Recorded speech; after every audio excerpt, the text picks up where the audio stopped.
ये हमारी माँ बहनें भी बहुत ये है, ये तो ग्रुप में इसमें कोई मैनेजर है, कोई कैशियर है, वो समझती है कि हम एक्सिस बैंक का मैनेजर है, अब महीना 10 टका। ये क्या है? नाजायज है, ये सूदखोरी है, रिश्वत है, सूदखोरी है, ये सूद का एक आदमी अपने भाई का 4 बीघा जमीन बेईमानी किया, 4 बीघा जमीन बेईमानी किया छोटा भाई का। छोटे भाई ने पंचायती बिठाया, मुखिया को बुलाया, सरपंच को बुलाया कि भाई वही साहब को पंचायती कर दीजिए, इंसाफ कर दीजिए, ये मेरा बड़ा भाई 4 बीघा जमीन मेरा बेईमानी कर लिया है। तो लोगों ने समझाया, मुखिया साहब ने समझाया, सरपंच साहब ने समझाया उसके बड़े भाई को, अरे छोटा भाई साहब दादा बोले नहीं, हम सबकी बात को मानते हैं लेकिन जमीन नहीं देंगे। तो माने कहां से? नहीं दिया, नहीं दिया। हज का महीना आया, हज का साल आया, हज का महीना आया, हज का इरादा कर लिया, 4 बीघा जमीन बेईमानी किया, हज का इरादा कर लिया, सब पैसा जमा कर दिया। जिस दिन निकलना था घर से तो अब चले गए मदरसा शमसुल उलूम आया कि हजरत से दुआ करवा ले, सफर पे जा रहे हैं, हजरत दुआ कर देंगे तो सफर आसान हो जाएगा। तो हजरत को इसका सब वाकया पता था कि पक्का बेईमान है, 4 बीघा जमीन बेईमानी करके बैठा हुआ है। तो हजरत से मुसाफा किया तो हजरत ने पूछा, बेटा कहाँ जा रहा है? बोला अल्लाह आपको पता नहीं है, हम हज में जा रहे हैं। बोला अच्छा, पीछे का मामला सब साफ कर दिया। बोला कौन मामला? हम तो ठीक ठाक है। अपना भाई का जो 4 बीघा जमीन बेईमानी किया है। बोला अल्लाह हजरत उसी को तो माफ कराने हम हज करने जा रहे हैं। अरे माफ होगा? अरे बोलो मैं माफ होगा।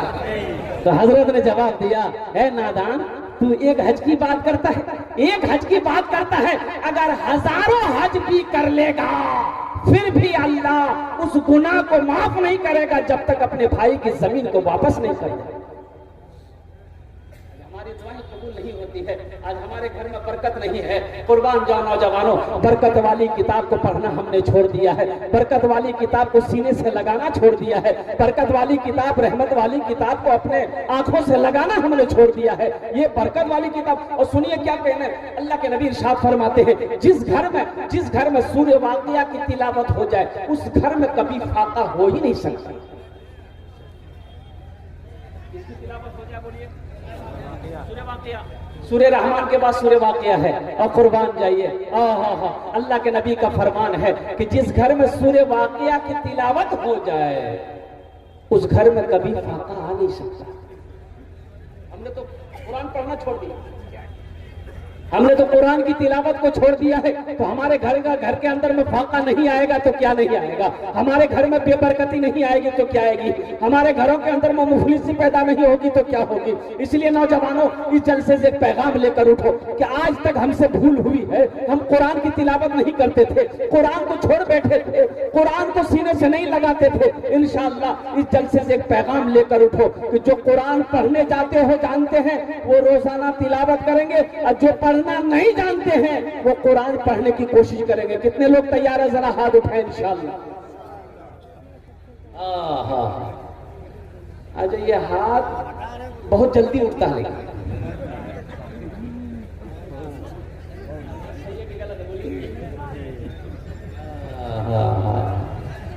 अल्लाह करे, ए अल्लाह मेरा काम था इस पैगाम को लोगों तक पहुंचाना, इनके दिलों को बदलना तेरा काम है। आमीन बोले अल्हम्दुलिल्लाह। जितने भी नौजवानों ने, बच्चों ने वादा किया है अल्लाह कुरान पढ़ने का, जो पढ़े हुए नहीं है और जो पढ़े हुए हैं वो तिलावत से, या अल्लाह वो गफलत बरत रहे हैं, या अल्लाह उसे रोजाना कुरान की तिलावत करने की तौफीक अता फरमा दे। और हमारी माँ बहनों को भी कुरान की तिलावत करने की तौफीक अता फरमा दे। ए अल्लाह, सूद, रिश्वत, सूदखोरी, हराम ग़िज़ा से हम सब की हिफाजत अता फरमा। हराम में पलने वाला खून, अल्लाह के नबी इरशाद फरमाते हैं, हराम में पलने वाला खून जन्नत में दाखिल नहीं हो सकता है। हराम में पलने वाला खून जन्नत की खुशबू तक नहीं सूंघ सकता है। इसलिए ये गुरु, ये हमारी माँ बहनें जो ग्रुप आप चला रहे हैं, जो बंधन बैंक आप चला रहे हैं, जो आप लोगों से, लड़की वालों से मांग कर जहेज ले रहे हैं, ये हराम है। हराम पैसा घर के अंदर में आएगा, घर के अंदर में बेबरकती पैदा हो जाएगी, अल्लाह की पकड़ आ जाएगी। इसलिए नौजवानों, ये सारे चीजों से तौबा करो कि इंशाअल्लाह हम मांग कर जहेज नहीं लेंगे। जलसा में तकरीर करके नीचे उतरे, एक नौजवान बोला, गए मौलवी साहब रुका, बोला भी आप तकरीर करे कि माँ बाप के कदमों के नीचे जन्नत है। हमने कहा कि हाँ, हुजूर की हदीस है, अल्लाह के नबी इरशाद फरमाते हैं कि माँ के कदमों के नीचे जन्नत है। बाप जन्नत के दरवाजों में से एक बीच का दरवाजा है।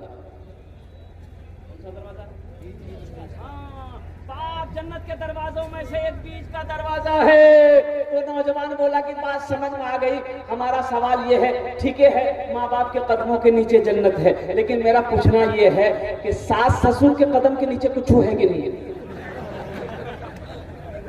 क्या है? समझ गए?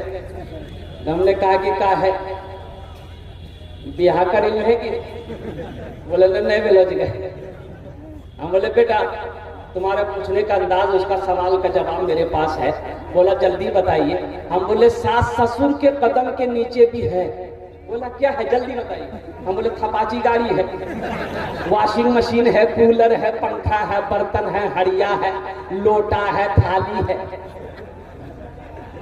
अरे और क्या मिलेगा? सास ससुर के कदम के नीचे यही मिलेगा।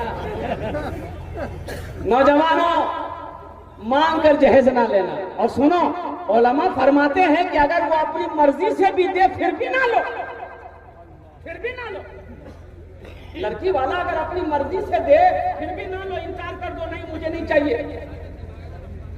मुझे नहीं चाहिए, मुझे तो मुझे तो सब में आपकी बेटी चाहिए, हमें तो अपनी बीवी चाहिए। और बहू, और लड़का का बाप कहे हमें तो वो बहू चाहिए कि जिसका कदम मेरे घर पे पड़ जाए तो अल्लाह उसके कदम की बरकत से मेरे घर को जन्नत बना दे। एक लड़का शादी नहीं कर रहा था, उसकी माँ बोली कि बेटा अभी हाथों में ताकत नहीं है, झाड़ू नहीं दे पाती हूँ, मैं काम नहीं कर पाती, खाना नहीं बना पाती, कपड़े नहीं धो पाती, तू ब्याह कर ले, बहू आएगी घर में काम करेगी, मुझे आराम मिलेगा। तो बेटा बोला कि अम्मा नहीं, जब तक तू जिंदा है मैं शादी नहीं करूंगा, जब तू मर जाएगी फिर हम ब्याह करेंगे।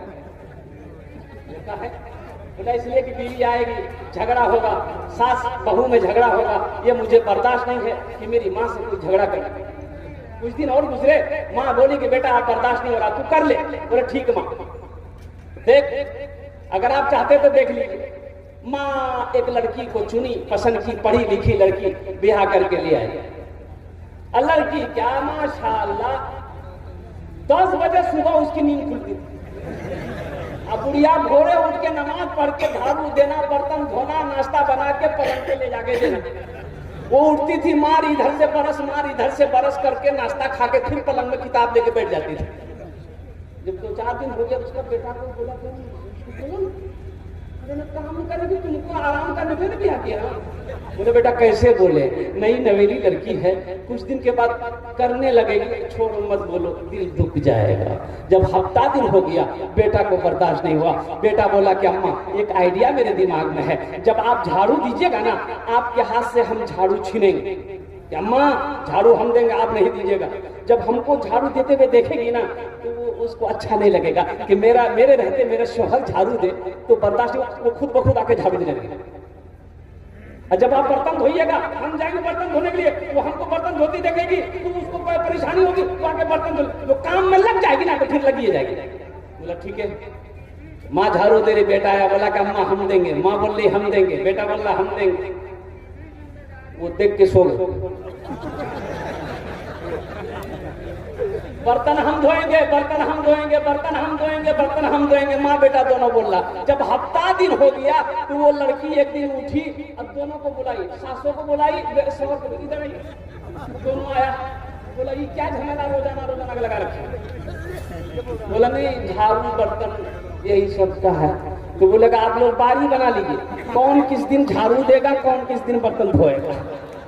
ए नौजवानों, उस लड़की से निकाह करो, उस लड़की से शादी करो कि जिस लड़की का कदम घर में पड़ जाए तो अल्लाह उस घर को जन्नत बना दे। आओ कुरान की अजमत को सुनो, इसलिए कि वक्त की किल्लत है, उलमा किराम की लंबी फहरिस्त है। मुफ्ती सादुल नजीब साहब दामद बरकातुहुम तशरीफ फरमा है, जिनकी तकरीर आपको सुननी है। और नाज़िम जलसा जनाब हजरत अल्लाह मौलाना कारी नियाज़